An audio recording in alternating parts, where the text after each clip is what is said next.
আসসালামু আলাইকুম। YouTube channel খোলার আগে আমার কিছু ভুল ধারণা ছিল। তো ইউটিউব চ্যানেল খোলার পরে সেই সম্পূর্ণ ভুল ধারণা আমার পাল্টে যায়। তো কি রকম ভুল ধারণা ছিল চলুন দেখি। তো আমার ধারণা ছিল আত্মীয়-স্বজনের মধ্যে অন্তত ৫০-৬০টা অ্যান্ড্রয়েড ফোন আছে, তারা অন্তত আমার চ্যানেল সাবস্ক্রাইব করবে, আমার ভিডিও দেখবে। দ্বিতীয়ত, আমার কিছু বন্ধু-বান্ধব আছে ১০০ থেকে ১২০ জন, এরকম ক্লোজ বন্ধু-বান্ধব আছে। তো আমার ধারণা ছিল এসব বন্ধু-বান্ধব তাদের কাছে আমার এই চ্যানেলের বর্ণনা দিলে বা চ্যানেলটা দেখালে তারা সাবস্ক্রাইব করবে এবং আমার ভিডিও দেখবে। তৃতীয় ভুল ছিল যে আমার ফেসবুকে অন্তত ১,০০০-এর বেশি বন্ধু-বান্ধব আছে যারা কিনা যাদেরকে ইনভাইট করলে আমার চ্যানেলটা সাবস্ক্রাইব করতে পারে এবং ভিডিও দেখতে পারে। কিন্তু সম্পূর্ণ ভুল ধারণা।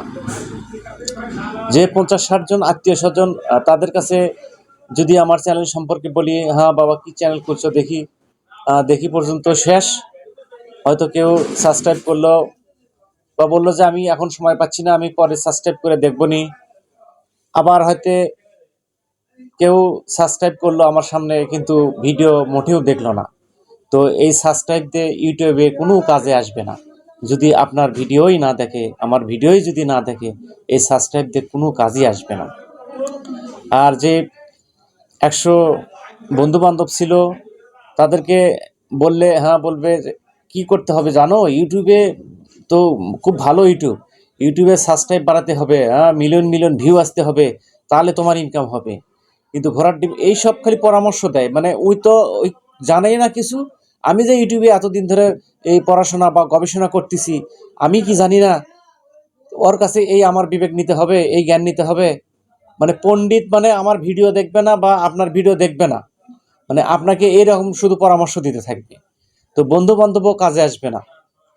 তো ইউটিউবে নিজের যোগ্যতা বলে নিজের জ্ঞান মেধা খাটিয়ে ভিডিও বানিয়ে তারপরে আপনাকে যোগ্যতা অর্জন করতে হবে। আর আমাকেও এটা করতে হবে, এটা আমি বুঝে গেছি। তো বন্ধু-বান্ধব কোনো কাজে আসবে না। আর ফেসবুকের যে ১,০০০ ফ্রেন্ড, আমার ১,০০০ ফ্রেন্ডের বেশি আছে, তাদেরকে ইনভাইট করলে কোনো রেসপন্স করে না। বা তারা আদৌ যে কেউ আমার চ্যানেল সাবস্ক্রাইব করছে বা আমার চ্যানেলের ভিডিও দেখে, এটা আমার বিশ্বাস হয় না। বা আপনারাও এটা করবে না। কেন করবে না জানেন? একেবারে নিজের আপন লোককেও যদি বলি আমার ভিডিওটি একটু দেখেন মাঝে মধ্যে, ভিডিও অবশ্যই ভালো লাগবে, দেখতে দেখতে একসময় ভালো লাগবে। কিন্তু না, তারাও দেখবে না।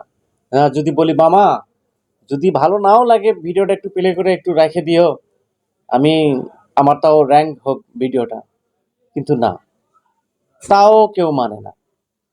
তো নিজের যে মানে যারা আমাকে এই সহযোগিতা করেছে ইউটিউব খোলার জন্য, তারাও আর এই ইসলামিক ভিডিও দেখে না। তাদেরকেও যদি বলা হয় যে না ইসলামিক ভিডিও যদি ছাড়ি, তারপরেও যদি ভালো না লাগে একটু প্লে করে না হয় রাখে দিলে, কিন্তু না, তাও পছন্দ করে না। আর ইসলামের এই ভিডিও এত নিকৃষ্ট হয়ে যাচ্ছে এই যারা বেহায়াপনা টিকটক আর অশ্লীল ভিডিও দেখছে তাদের কাছে। একটা ইউটিউব চ্যানেল মনিটাইজ করা বা মনিটাইজের পর্যায়ে নিয়ে আসা কতটুকু কষ্ট, এটা তো যারা ইউটিউব করেছে বা ইউটিউব আগের থেকেই অভিজ্ঞ আছে তারা ভালো করেই জানে। তো প্রথম অবস্থায় কিছু লোকজন যদি ভিডিও না দেখে, একেবারেই যদি কেউ না দেখে, ইউটিউব কখনো সাজেস্ট করবে না। ইউটিউব কখন সাজেস্ট করবে ভিডিও? যখন ২-৪ জন দেখবে তখনই তো সাজেস্ট করবে। তো আমার ভিডিওতে কেউই যখন দেখে না তাহলে সাজেস্ট করবে কেন? আমি তো ইউটিউবের কোনো দোষ দিব না। দোষ দেব আমার নিজের লোকদের, আমার বন্ধু-বান্ধব, আত্মীয়স্বজন সবাইকে। তাদেরকে দোষ দেব। একজন ইউটিউবারের কাছে ইউটিউবটা দ্রুত র্যাঙ্ক করতে পারে কখন জানেন? যখন এই সমাজের ধরেন একজন চেয়ারম্যানের ছেলে সবার কাছে পরিচিত। হ্যাঁ, একজন চেয়ারম্যানের ছেলে সবার কাছে পরিচিত। মোটরসাইকেল নিয়ে বা গাড়ি নিয়ে ৪ চাকার গাড়ি নিয়ে ওই বাজারে যাচ্ছে। হ্যাঁ ভাই ভালো আছেন, ভাই ভালো আছেন। সবাই অন্যরকম একটা সম্মান দেয়। তো এই চেয়ারম্যানের ছেলে যখন একটা ইউটিউব চ্যানেল খুলবে, তার সেই চ্যানেল মনিটাইজ হইতে বেশি দিন সময় লাগবে না। তার সেই চ্যানেলের রিচ হইতে বেশি দিন সময় লাগবে না। এই যে আমাদের সমাজের একটা ধারণা, আমাদের সমাজের একটা নীতি, যে নীতির বলে যে রাজার ছেলে রাজা হবে, প্রধানমন্ত্রীর ছেলে প্রধানমন্ত্রী হবে। আপনি শুধু ঠকঠকাইয়া হার চুষবেন। তো আমি হ্যাঁ ভাই, আমি একদম নিম্ন শ্রেণীরই একজন লোক, যার কারণে সমাজ থেকে সাপোর্ট পাচ্ছি না। সমাজ থেকে সাপোর্ট পাইলে মানে আমার প্রাথমিক যে সার্কেল আছে, এই সার্কেলগুলো থেকে সাপোর্ট পাইলেই ইউটিউব চ্যানেল ইনশাল্লাহ উঠে যাবে। আমার ইউটিউব তখন আমাকে অবশ্যই আমার ভিডিওকে রিচ করাবে। ইসলামের দৃষ্টিতে ইউটিউব চ্যানেল, ইসলামের দৃষ্টিতে ইউটিউব কি? ইসলামের দৃষ্টিতে ইউটিউবিং হচ্ছে ইসলামী বিধান মেনে ইউটিউব কন্টেন্ট তৈরি করা, অর্থাৎ যা কোরআন ও হাদিস বিরোধী নয় তা নিয়েই আলোচনা করা, বিতর্ক করা, ভিডিও করা, ইসলামের পক্ষে কথা বলা, তাহাই হচ্ছে ইসলামের দৃষ্টিতে ইসলামী ইউটিউব।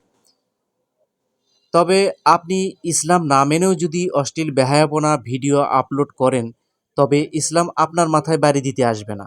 ইসলাম ভালো করেই জানে পরকালে প্রত্যেক ব্যক্তি তার নিজ কৃতকর্মের ফল ভোগ করবে। আল হাদিস। নারীর পর্দা সম্পর্কে আল্লাহ তাআলা বলেন, যখন তোমরা তাদের নিকট কিছু চাইবে তখন পর্দার আড়াল থেকে চাইবে। এ বিধান তোমাদের ও তাদের অন্তরের জন্য অধিকতর পবিত্রতার কারণ। সূরা আহজাব 53। হযরত আবদুল্লাহ রাদিয়াল্লাহু আনহু থেকে বর্ণিত হয়েছে, রাসূলুল্লাহ সাল্লাল্লাহু আলাইহি ওয়াসাল্লাম বলেন, নারী পর্দাব্যত থাকার বস্তু। যখন সে পর্দাহীন হয়ে বের হয় তখন শয়তান তার দিকে চোখ তুলে তাকায়। তিরমিজি 1173। এরকম আরও অনেক হাদিস আছে, ভিডিও লং হওয়ার কারণে আমি বলতে পারছি না, এবং অনেক শাস্তির কথাও বলা আছে, যা পরবর্তীতে আপনারা দেখে নেবেন। মানে একজন ইউটিউবার যখন অশ্লীল, নগ্ন বা ইসলামের বিরুদ্ধে যায় এরকম কোনো ভিডিও আপলোড করে, তখন সেই ভিডিওগুলো লক্ষ লক্ষ মানুষ দেখে। তখন এই লক্ষ লক্ষ মানুষ দেখার ফলে তখন ইসলাম তো এটা সাজেস্ট করে না। তো আপনি যে লক্ষ লক্ষ এই মানুষ দেখলো, তারা তো পাপ কামাই করলোই, আপনি